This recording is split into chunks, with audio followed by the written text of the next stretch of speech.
Eccoci qua, già siamo in diretta Facebook. Mamma mia che onore. Per me è una mattinata di emozioni, perché voglio dire, abbiamo preparato con Carmelo questo collegamento con uno dei più importanti critici cinematografici italiani, che è Davide Pulici. Già da un mese, no Carmelo? Sì. Ne parliamo durante le nostre escursioni, le nostre serate, le nostre passeggiate, perché davvero dare evidenza ad una rivista di cui Carmelo è un grande sostenitore, oltre che collaboratore, redattore, che è Nocturno, è un momento davvero magico. Quindi se Daniele è pronto,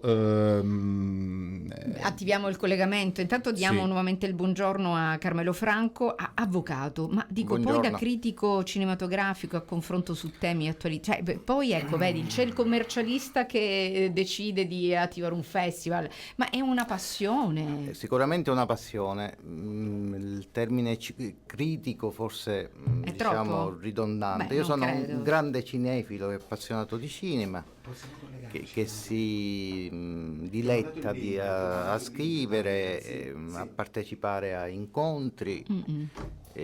Ho scritto pure dei libri. È un minimo di competenza, diciamo. È appassionante. Lui è un grande ricercatore, oltre che essere davvero un appassionato. Il suo ultimo libro è Il cinema fuori legge, che abbiamo presentato anche qui in radio, scritto a quattro mani con un altro collega avvocato, che è Paolo Di Fresco. Esatto. Che poi questo libro è particolarmente pregiato perché ha come prefattore una grande firma, che è quella di Ivan Scinardo, così ricambi complimenti. È ovunque, esatto. È una roba pazzesca. Dovrebbe esserci in collegamento, perché l'ho sentito adesso a telefono. No, dai, c'è tanta stima. Sì, comunque va applica, cioè, anche nel cinema, nel mondo del cinema, parliamo sempre di attori, registi, per carità, però ci sono delle leggi da rispettare. Certo, c'è tutto il mondo dei cinematografari, ma diciamo devo esserci pure parallelamente coloro i quali si interessano e scrivono di loro. Certo. Hai visto, hai pronunciato la parolina magica, la K-word, e lo abbiamo in collegamento. Eccolo là. Davide, buongiorno. Ciao, buongiorno. Evviva, benvenuto in Open Day Cinema, questo format Grazie. Alla radio, Davide, che negli anni era nato in piena pandemia, Davide, per valorizzare i giovani studenti della scuola a cui ho l'onore di dirigere, che è il Centro Sperimentale di Cinematografia, la sede siciliana. Piano piano negli anni è cresciuto davvero tanto. Oggi è uno dei format di punta di Radio In, lo posso affermare con grande e ne sono orgoglio. Onorata. Poi ne Monia, sono onorata. Nel suo Open Day è una perfetta padrona di casa. Grazie, 25 secondi, siamo in FM, nel frattempo scorre un brano davvero bello. Come belli sono questi ospiti, Beh, mancavano pensavo di dire cinici, però dobbiamo capire se sono anche cinici. Due critici cinematografici a confronto su temi di grande attualità, tratti ovviamente dal grande schermo. Di chi parliamo? In presenza abbiamo l'avvocato Carmelo Franco e in collegamento Davide Pulici. Questo è... Pulici, scusami. Pulici, ok, va bene, ok, chiedo scusa. Gli accenti. Dunque, parliamo di meandri? Sì, intanto mostriamo di un libro il così... libro che amabilmente mi ha fornito per la lettura il buon Carmelo Franco, Davide, e i libri ovviamente sono una cosa assolutamente personale. Le meandri del mostro di Firenze. No, che a sua volta mi è stato donato da Davide. Esatto. Un... Per cui te lo restituisco. Della serie parliamo... Pietro torna indietro. Esatto. Allora, insieme di cosa parleremo? Intanto, Davide, grazie e benvenuto. Grazie a voi. Parliamo di te con Carmelo ormai da un mese a questa parte, per cui sei nei nostri pensieri e nelle nostre riflessioni. Ho fortemente voluto Carmelo in studio qui per aiutarmi un po' a raccontare il tuo percorso veramente straordinario. Vai Carmelo. No, volevo salutarlo. Ciao Davide, non ci eravamo salutati. Ciao Carmelo. Ciao. Eccolo Ciao. qua. Un excursus nel cinema e nella fiction, passando per la televisione e l'editoria, su vicende che io me lo ricordo, cioè vicende ispirate dal mostro. Ecco, questa è in attesa il prossimo ottobre su Netflix, una serie davvero importante. Sì. Sì, intanto io vi ringrazio della vostra squisitezza, del vostro invito, mi fa molto piacere essere qui a parlare con voi. Sì, hai messo il dito, ti do del tu, mi permetto di darti del tu, hai messo il dito nella piaga citando la serie Prossima avventura di Stefano Sollima che passerà il prossimo ottobre su Netflix. In realtà quando ho scritto questo libro contavo di arrivare giusto in tempo per poter inserire anche il mostro nel mio libro. Se non che ci sono stati una serie di rimandi da parte della produzione appunto di questa serie che doveva andare in onda lo scorso autunno e in realtà è stata poi posticipata appunto all'ottobre prossimo su Netflix. Sì, io non sono un mostrologo e ci tengo sempre a dirlo, cioè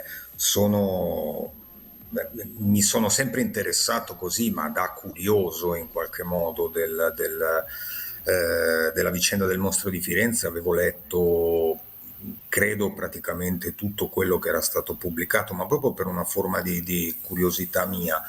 E la scorsa estate c'è stato un evento, diciamo così, che mi ha innescato un po' questa idea di scrivere il libro, di scrivere questo libro, che è un libro sostanzialmente concentrato su tutta la fiction prodotta sul mostro di Firenze, quindi film, serie televisive, romanzi, graphic novel, fumetti, cioè mi interessava fare quello che fino a quel momento credo nessuno aveva mai fatto, cioè vedere come nell'immaginario collettivo, appunto nella fiction nel suo significato più ampio, fosse stata recepita questa storia, che è una storia criminale, un cold case, come si usa dire oggi, unico al mondo, perché non ci sono degli equivalenti, nemmeno in America, non altrove.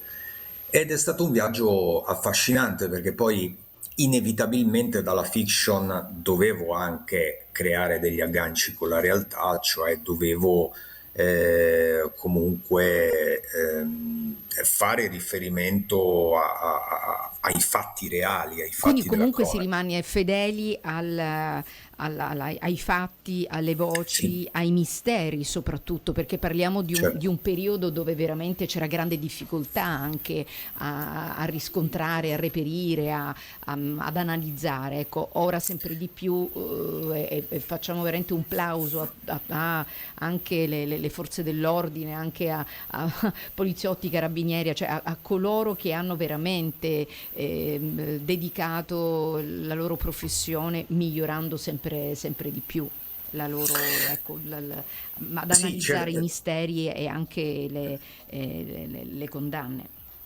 c'è da dire che allora obiettivamente le forze dell'ordine si sono trovate di fronte a qualcosa che non aveva precedenti, quindi Mm-mm. anche la gestione molto spesso, faccio un esempio molto banale, capitava che sui luoghi dei crimini, sui luoghi dei delitti, eh, le forze dell'ordine arrivassero quando già quei luoghi erano pieni di giornalisti, di curiosi, Certo, quindi e quindi c'era anche andavano a questo problema, inficiare, certo, certo, Contaminare. dell'inquinamento, contaminare, poi sì, delle prove, della grazie Tommaso. contaminazione dei luoghi del delitto, quindi era obiettivamente, come dicevo prima, una situazione assolutamente nuova. Qui noi in Italia eravamo abituati ad affrontare come dire, non so, il singolo maniaco che colpiva in preda a un raptus e poi magari qualche giorno dopo veniva acchiappato, veniva... È giusto, è vero. Facciamo così, diamo spazio alla musica e con Gerardina Trovato non è un film. Beh, non è un caso, Monia, che oggi ci sia un avvocato penalista grande appassionato di cinema. Davide, lo dicevamo prima di collegarci con te, Carmelo mi parla tantissimo di te, del tuo percorso di Nocturno, e si è talmente appassionato ai libri che tu scrivi che veramente il piacere e l'onore di conoscerti questa mattina e di ospitarti in Open Day Cinema è davvero tanto. Ma Carmelo, non c'è Garlasco che tenga in questa vicenda, perché ancora aleggiano misteri, ci sono tutto il materiale che ha raccolto Davide, forse ancora è provvisorio rispetto a quello che c'è da scoprire. Dico, di questo può parlare meglio lui. Io ho dato un mio piccolo contributo, Davide può confermare, ho reperito delle sentenze, gliel'ho date, non so quanto gli sono state utili.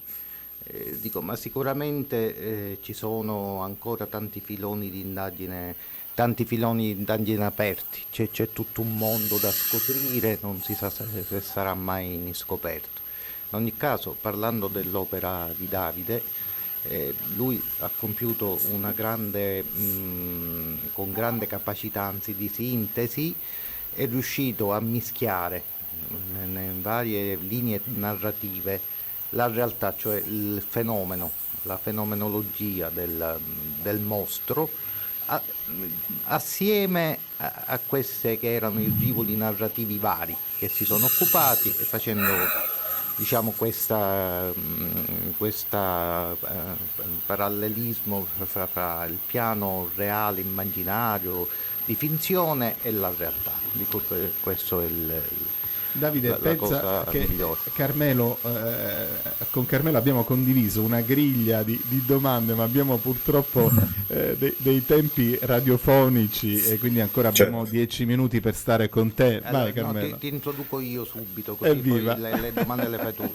Dico, con Davide ci conosciamo, diciamo, abbiamo cominciato ad avere rapporti nel 2008-2009, quando io scrissi il mio primo libro, che è Il cinema di mafia, che lui poi ha recensito sulla rivista. Perché questo? Perché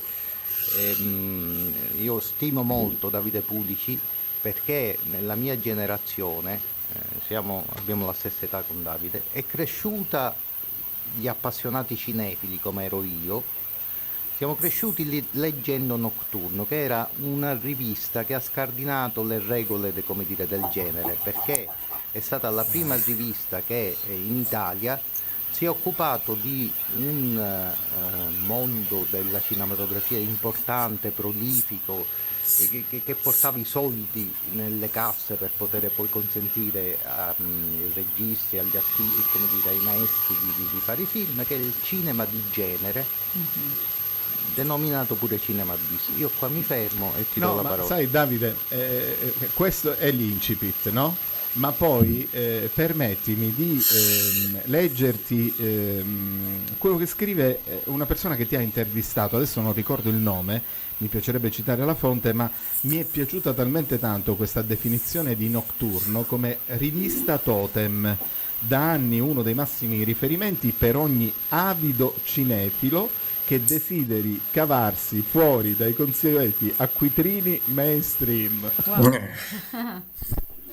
Che mi dici? No, non ricordo chi ha scritto, comunque è abbastanza azzeccata questa cosa, ma io ringrazio Carmelo, ringrazio te Ivan di questi elogi. Nocturno in realtà è nata la bellezza di 30 anni fa. Aspetta, lo possiamo fare in FM, lo diciamo in FM. Lo diciamo anche alla radio. E non è un film di Gerardina Trovato, nel frattempo veramente stiamo entrando proprio nei meandri di questa storia, Ivan. E lo facciamo con due cinefili davvero con la C maiuscola. Abbiamo in collegamento Davide Pulici, direttore di Nocturno, e in studio qui con noi l'amico scrittore, avvocato Carmelo Franco. Davide, ci dicevi di questi 30 anni di Nocturno, di una rivista... Sì, abbiamo proprio lo scorso settembre celebrato questo compleanno, questo trentennale. È una rivista che è nata nel 1994 sostanzialmente dalla passione di Manlio Gomarasca e mia, che condividevamo appunto l'interesse per il cinema, in particolare per un certo tipo di cinema, definiamolo popolare italiano, cinema dei generi, quello che all'epoca funzionava e incassava, riempiva le sale, però come amo ripetere, siccome in Italia non c'era niente del genere, noi paradossalmente abbiamo cominciato a scrivere questa rivista per poterci leggere. Sembra un paradosso, insomma, scriviamo delle cose così poi abbiamo il piacere di leggere quanto abbiamo scritto su questi film. Poi la cosa in realtà è cresciuta da fanzine, è diventata una rivista vera e propria. Abbiamo scoperto che in realtà in tutta Italia c'era un mondo sotterraneo, nascosto, di estimatori, di interessati. E esatto. Una domanda volevo farti proprio anche a proposito del libro, che mi fa piacere mostrarlo anche su Facebook. Ecco, spesso, non so se è capitato, perché si tratta di argomenti davvero potenti, reali e molto articolati. Ci si è persi forse in alcune storie, anche la preoccupazione di raccontare la realtà, e spesso anche forse attanagliarsi in percorsi un po' impervi. Questa è una delle linee di indagine che forse sono state anche, dal mio punto di vista, le più appassionanti nel libro, perché ho cercato veramente di seguire tutta una serie di rivoli che davvero sono infiniti in questa storia del mostro di Firenze, per cui spesso sono rivoli che conducono fuori strada, ma diventano interessanti di per sé, perché ti portano a scoprire delle connessioni, delle storie assolutamente incredibili, ripeto, che magari non hanno una diretta attinenza con la vicenda del mostro, però sono appassionanti. Soprattutto io sono stato colpito nello studio che ho fatto per questo libro. Mi sono riascoltato, tanto per dire, tutte le sentenze, tutte le sessioni del processo, eccetera eccetera. Io sono stato poi colpito dal fervore, definiamolo così, appunto, di questo universo mostrologico, cioè di appassionati, di persone che hanno dedicato la loro vita allo studio e alla ricerca dei particolari anche apparentemente più insignificanti relativi a questo caso. E quindi sì, è anche da un punto di vista proprio, io oserei dire culturale, per riuscire a capire come un caso del genere poi si sia irradiato, si sia irraggiato e sia andato a interessare territori che apparentemente non erano stati alieni, coinvolti. Esatto. Diamo spazio alla pubblicità, e poi io vorrei porre anche una domanda, no? Perché ci sono gli appassionati, no? Che quindi avete trovato terreno fertile. Se poi, ecco, ci sono state anche appassionati che forse, dando anche la loro opinione, abbiano portato anche a dei risultati, chissà, no? Così domando. Pubblicità. Ecco, come con Davide Pulici. L'accento è giusto adesso. E chi abbiamo in studio? È l'avvocato Carmelo Franco. Cioè, per un attimo. Davide, il nostro tono è sempre molto leggero, anche perché la radio ci permette anche di rompere le barriere delle formalità. Certo. Io intanto ti voglio fare una domanda così curiosa da giornalista con 33 anni di iscrizione all'albo. Quando ti arrivano i pezzi di Carmelo Franco, che ne pensi?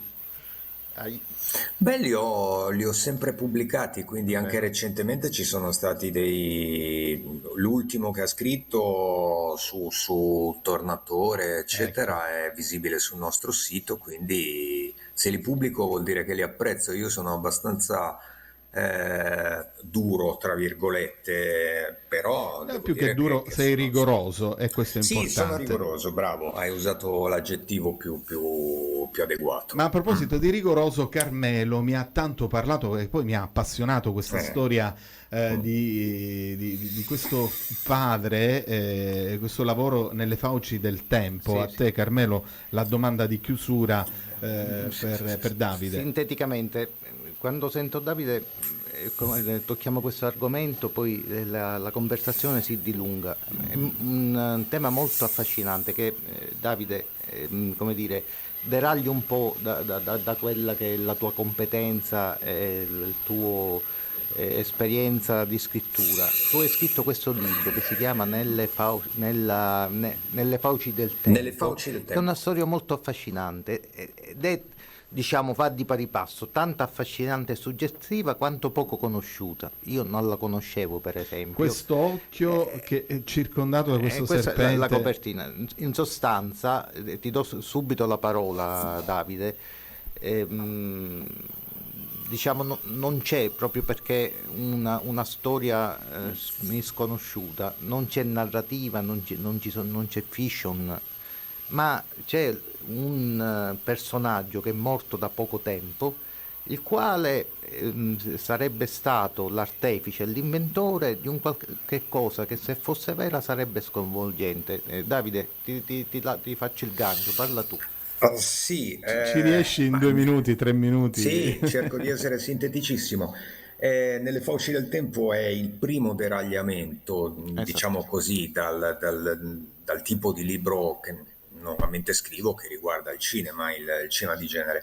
La storia di padre Pellegrino Ernetti, anche questa l'avevo seguita da parecchio tempo e poi mi è venuta voglia, mi è venuto questo estro di scrivere il libro. Sostanzialmente parliamo di un padre, di un religioso, quindi di una persona estremamente stimata, eccetera, che avrebbe inventato tra gli anni 50 e gli anni 60 una strumentazione, definiamolo una macchina del tempo, cioè una strumentazione in grado di vedere nel passato, di poter visualizzare qualunque evento del passato da un secondo fa, virtualmente all'origine dei tempi.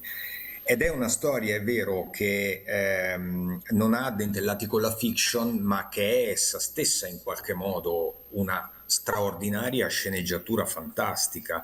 È vero, non è vero, nel libro io inclino a credere che questo possa essere stato vero, ma al di là di questo è proprio una grande storia da raccontare, perché è estremamente appassionante. Dico solo che tra gli altri eventi focalizzati e registrati tramite questa apparecchiatura vi sarebbe stata addirittura la passione di Gesù Cristo, quindi parliamo 16 secondi e siamo in FM, proprio ultime battute per salutarci. Intanto Ligabue ho messo via. Ligabue ho messo via, ultime battute per concludere questa puntata di Open Day davvero affascinante. Come è davvero interessante l'argomento che stiamo trattando. Ed è impossibile, impossibile. da trattare per le cose che ci ha detto negli ultimi 2 minuti, una macchina del tempo che ti consente magari meriterebbe Magari una ci fa- trasmissione assolutamente, Sì, bravo, ci vorrebbe del bravo tempo Carmelo, volevo dedicato. arrivare a questo. Nel tuo spazio, forse che ha poco di cinema, invitiamo... Come no, io affronterei, anche perché dico, la domanda mi hai risposto tu, se ci sono stati veramente anche degli appassionati, perché Notturno in questo è una rivista che accoglie, no, gli appassionati, il riscontro anche a livello cinematografico è stato davvero Sì, interessante. Dico, io ho attenzionato quello che ha detto poco fa Davide. Davide diceva che ha usato, credo, il termine sorprendentemente. A questa fanzine iniziale è diventata una rivista di culto, ma io direi forse aveva poco di sorprendente, Davide, perché io che ho quell'età, noi eravamo grandi appassionati del cinema popolare, cioè la gente affollava le sale, quindi c'era un vastissimo pubblico che non aspettava altro, che qualcuno scrivesse e desse dignità, e credo che in questo avevamo preparato una domanda, ma credo che Davide e Mario Comarasca ci siano riusciti, cioè dire a fare cosa? A dare dignità ad una vastissima produzione che era considerata, diciamo, quasi non cinema, un cinema da non prendere in considerazione. Davide, una domanda, cioè si è sempre alla Sì. ricerca della verità, questo è quello che appassiona, che interessa, cioè facciamo giustizia, questo è quello che secondo me anche nella visione, nella storia, che ha avuto dei risvolti bui, dei vuoti, delle sbandate, magari si potesse tornare indietro con la nuova tecnologia da adesso, attuale, ma comunque ecco il mostro di Firenze, si sono commessi talmente tanti errori che sono irrecuperabili. Io credo che ormai molto, molto onestamente sia passato troppo tempo, come dici tu, tanti errori sono stati commessi, tanti dati, troppi si sono sovrapposti, quindi ho molti dubbi che si possa mai arrivare a A meno scrivere che- la parola a fine meno che- su questa vicenda. A meno che, Davide, così facciamo una linea di congiunzione fra questi due libri di cui abbiamo parlato, non ci fosse la macchina, il cronovisore lo so. di Padre Arnetti per ricostruire esattamente come sono andati gli omicidi. Ah, lo so. certo. Allora, ricordiamo il prossimo ottobre su Netflix, la serie firmata da Stefano Sollima, ripercorreremo un tragitto fatto di voci, condanne e misteri. Grazie veramente Davide Pulici in collegamento, grazie anche in presenza all'avvocato Carmelo Franco. Siete considerati critici cinematografici, ovviamente. Pieno titolo. A pieno titolo. Grazie davvero di cuore, siamo in Grazie chiusura. a voi. Open Day Cinema Ciao, si Davide. chiude qui, Grazie a le voi. 11.01, Ciao. spazio al notiziario e poi a proseguire con i nostri altri appuntamenti. Noi invece ci vediamo domani con un nuovo appuntamento di Open Day.